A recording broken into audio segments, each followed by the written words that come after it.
Entrevista.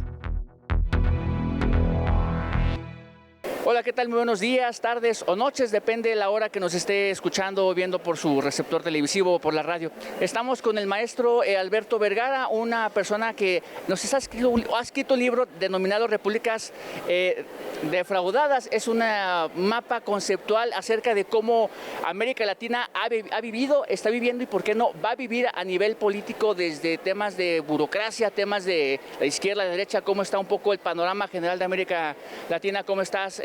Alberto, un gusto estar con nosotros. ¿Qué tal, Héctor? Muchísimas gracias por la invitación. Un gusto conversar con ustedes. Alberto, platícanos rápido, ¿cómo es el diagnóstico en tu sentir de la democracia en América Latina?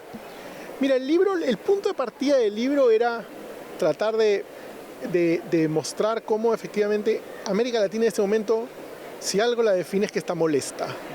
La gente está harta, hay un cansancio con los sistemas que rigen a sus países, y que creo que esa es una parte importante del libro. No está necesariamente molesta solamente con sus políticos. Muchas veces expresar el desagrado, la molestia, la rabia muchas veces contra sus políticos tiene que ver con que es la única rabia que pueden manifestar ante una suma de rabias, ante una suma de desagrados que da lugar a cómo funcionan nuestros países. Entonces el punto de partida es tratar de entender este hartazgo que se manifiesta de distintas maneras en América Latina periódicamente. De hecho, por ejemplo, las encuestas que se hacen en toda América Latina hace años que vienen capturando esta mal humor increyendo en la región. La forma de votar es cada vez más, ¿no? En América Latina, tú decías izquierdas, derechas. En realidad, si hay algo que ocurre todo el tiempo en América Latina, es que en realidad quien esté en el poder pierde. Esa es una regla, digamos, últimamente en América Latina, que tal vez México va a desafiar, ¿no? Aunque veremos. Pero en general, el voto se ha convertido en una suerte de momento tarjeta roja. La gente usa su voto para sacar del poder a alguien con quien está decepcionado. Y de otro lado también tenemos, así como hay el hartazgo que se captura en las encuestas, así como hay el hartazgo en forma de voto, hay también de tanto en tanto estallidos sociales, ¿no? Ahora acabamos de tener uno en Panamá, millones de personas en las calles, y antes pues los hubo en Colombia, en Chile, en Perú, incluso en Cuba hace unos años. Entonces, el punto de partida del libro es esto. Si algo caracteriza a América Latina en este momento es que la sociedad latinoamericana está harta con la situación.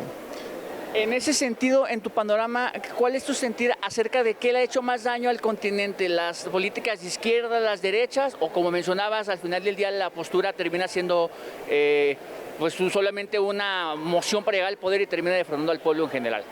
Yo creo que las dificultades para gobernar en América Latina en este momento y la suma de gobiernos incapaces de satisfacer a sus sociedades no tienen que ver fundamentalmente con si son de izquierda o de derecha. En realidad lo que hay, y es lo que el libro trata de mostrar, lo que hay son unos sistemas que yo trato de usar toda la teoría republicana para entenderlos, en sistemas que agrupan, donde hay distintos nudos que se refuerzan unos a otros para construir esta situación en la que la sociedad se da cuenta que dos cosas. Una, que los propios ciudadanos, la gran mayoría de los ciudadanos, no está a cargo de su propia vida. Es decir, más bien, donde uno nace, determina de manera muy fuerte qué cosas va a poder construir en la vida.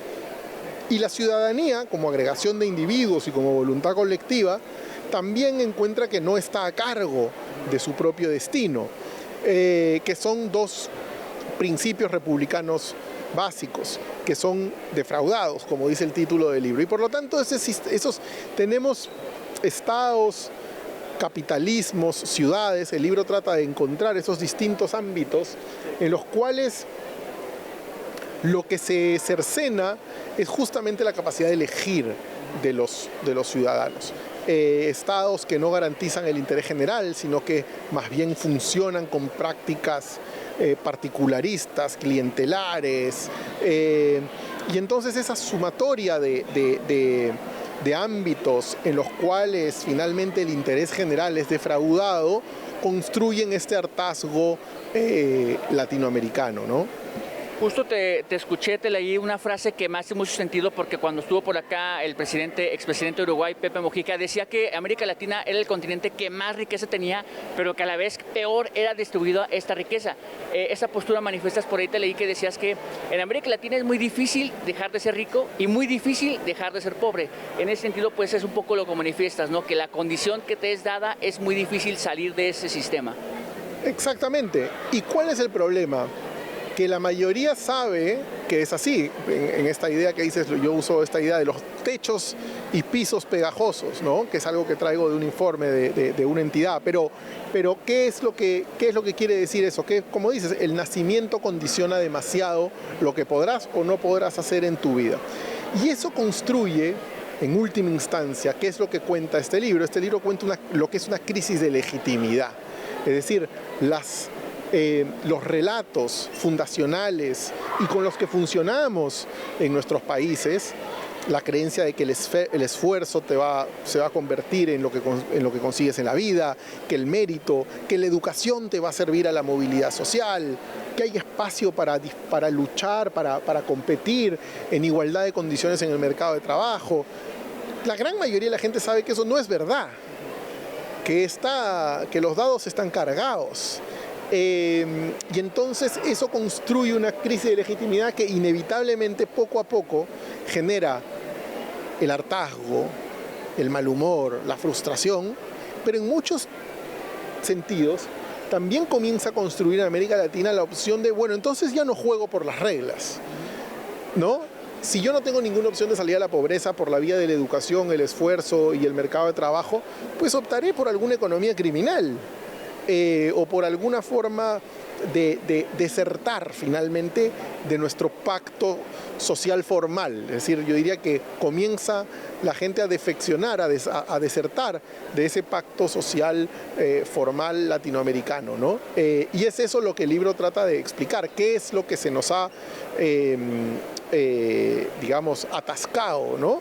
En el continente, que está generando este hartazgo de la gente y que lamentablemente condena al continente a estar en una inestabilidad constante, con estallidos, con rotaciones de líderes que borran lo que hizo el anterior. Entonces, y que más bien no construyes, creo que justamente lo republicano apunta a la construcción de un sistema que pueda darle sostenibilidad en el tiempo a una pluralidad de actores y al bienestar de la gente. No, lo republicano es más una postura política que partidaria, ¿no? En ese sentido, el libro es como escéptico de optar por la izquierda o por la derecha, porque creo que finalmente nuestras izquierdas y nuestras derechas son ambas, con sus propios acentos, pero ambas son muchas veces muy poco republicanas. Totalmente, es un buen libro para pues tener un poco de manifiesto en una época en México que va, es muy importante echarle una lectura para saber lo que estamos viviendo a nivel continente. Pues ahí está Repúblicas Defraudadas de Alberto Vergara. Alberto, un gusto platicar contigo y pues nada, esperemos que este malestar de alguna manera salgamos de las brechas que cada uno tiene y podamos llegar a como un acuerdo para la causa propia de algún individuo. Gracias. De acuerdo, ojalá ahí la idea también es muchas veces comenzar a entender estas cosas complejas también es lo que ayuda a poder dar los pasos necesarios para resolverlas, ¿no? De acuerdo, muchas gracias, Alberto. Muchas gracias a ti. Gracias.